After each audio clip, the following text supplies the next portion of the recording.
Il mio invito è a questi ragazzi di studiare sempre, perché oggi è un percorso che non finisce mai, io ne sono la prova. È un'esortazione e un invito a credere nelle proprie capacità, di investire in competenze e a non abbandonare il territorio bellunese. In calce la firma del presidente di Confindustria Belluno Dolomiti, che alla vigilia dell'avvio del nuovo anno scolastico ha inviato agli studenti una lettera aperta diffusa anche attraverso i social.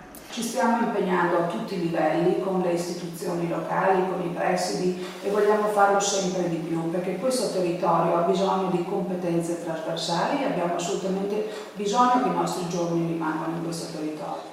Le nostre aziende, scrive Lorraine Berton, hanno fame di competenze e hanno bisogno di voi, delle vostre conoscenze, della vostra curiosità e passione. Non serve emigrare da questa terra per trovare lavoro, abbiamo grandi eccellenze, dalle Dolomiti Patrimonio UNESCO a una manifattura di qualità profondamente internazionalizzata. Però invito in particolar modo i giovani, ma anche le ragazze, a non considerare per esempio il percorso tecnico un percorso di serie B, perché non lo è assolutamente, è un percorso di serie A, e invitiamo tutti i giovani e anche le loro famiglie a riflettere su questo, perché garantisce posti di lavoro, garantisce crescita del territorio e soprattutto garantisce il sorriso dei nostri giovani, perché vivere in questo territorio è un valore aggiunto. All'orizzonte, rimarca Bertonna, ci sono le Olimpiadi del 2026 che avrete la fortuna di vivere con il vostro spirito giovane ed entusiasta.